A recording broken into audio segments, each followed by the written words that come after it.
Hello, my name is Michelle Williams, and this is a video of a requirement for EDAD 5348, Administration of School Personnel. So the topic that we're dealing with is teacher evaluation. So from the readings, there were some lessons that we can take away, and of course, I will provide my opinion.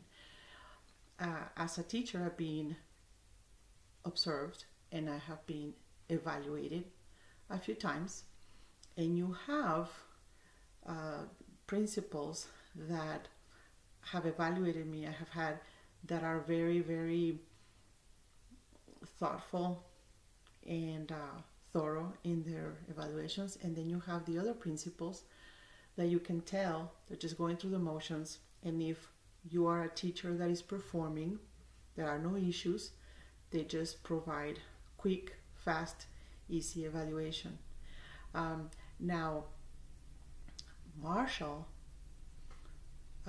discusses this range of supervision and all the pros and cons and all the mistakes, a lot of the mistakes that the principals do in evaluating. But overall, she comes up with 12 steps on what principals should be doing in evaluating teachers. Now, the one thing that I really liked, and it combines several steps, would be to have a rubric in which the items that the teacher needs to be evaluated on can be listed, as well as the levels of the performance. Now, by having that rubric on a one-pager, the principals can actually do frequent visits here and there to the classrooms and provide, I would suggest, a good thing that they're doing well, and also feedback. They can provide feedback on some formative assessment, something they need to improve. So that's one of my recommendations is, one, have a rubric and use it often. And in that way, when a teacher gets evaluated at the end of the year, there will be several spot checks documented, and the teacher will have, the evaluation will be based on more observations rather than one big one at the end. And that's something that Marshall was promoting.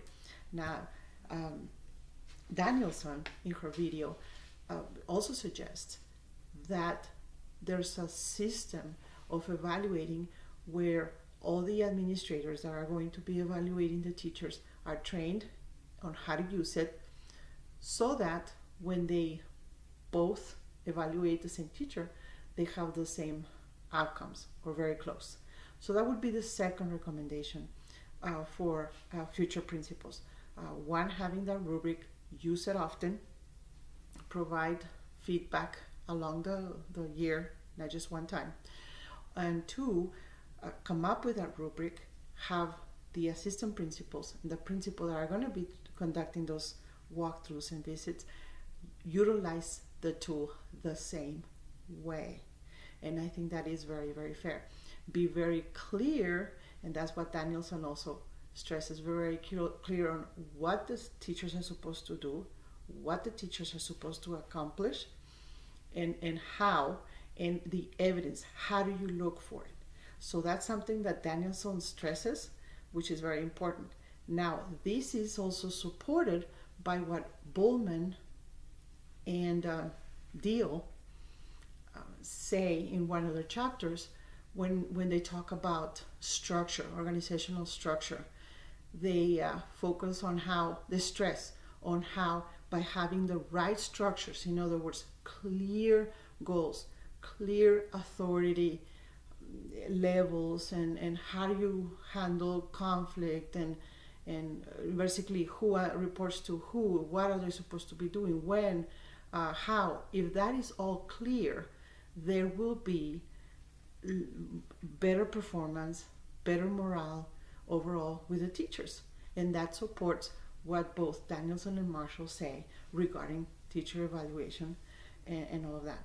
So another thing, third thing that principals can do to improve on teacher evaluation is think about the intrinsic and extrinsic motivations. And Firestone tells us in the readings that he analyzes what has worked, what has not worked, and provides ways in which we can mesh them both, and finds it actually very difficult because there are a lot of challenges in using both together.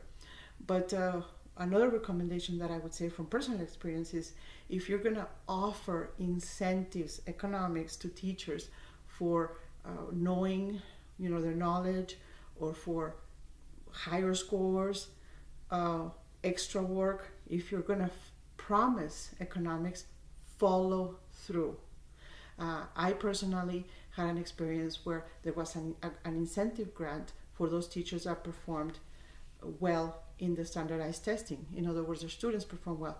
Well, we were supposed to get this huge bonus for only those teachers that performed accordingly. And at the end of the year, a year later, there were so many disputes about who was going to get the bonus that we ended up not getting what we were promised. And so to me, the entire purpose we missed the purpose of those bonuses, which was increasing teacher morale and motivation towards preparing the students to pass their tests. So it was actually detrimental.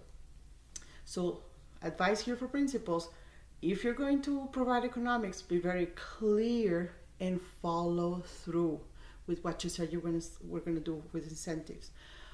Also, another advice that I have for principals is empower your teachers. Once you hire well, and that's from another chapter also from Bowman and Deal, and hire well, and then empower your teachers so they have autonomy on what they're doing and how they're doing it, and also gives them accountability, increases morale, and feel more competent.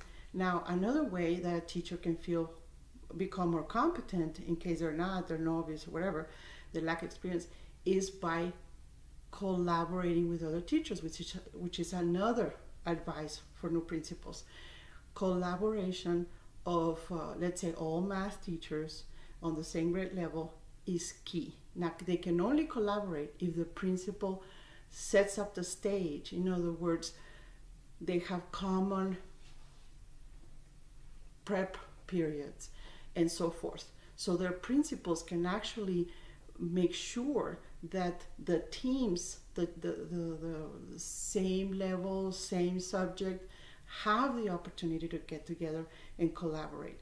That's how I personally learned a lot about how to test students and how to tweak these or teach that in the way that the students will learn more. So that was really, really key. Now, another thing that is discussed in the videos, in the articles, by Firestone and Marshall, is the groups, the idea of groups. And they really, really, really promote that. And actually also Bowman and Deal, they promote the idea of working in groups, in teams, and the PLCs work actually very well. So there has to be ample opportunities from the principal to get interactions by subject, by grade level, and so forth. So those are some of the items that I got from the readings, and I hope whoever is listening gets a couple of tips. Thank you.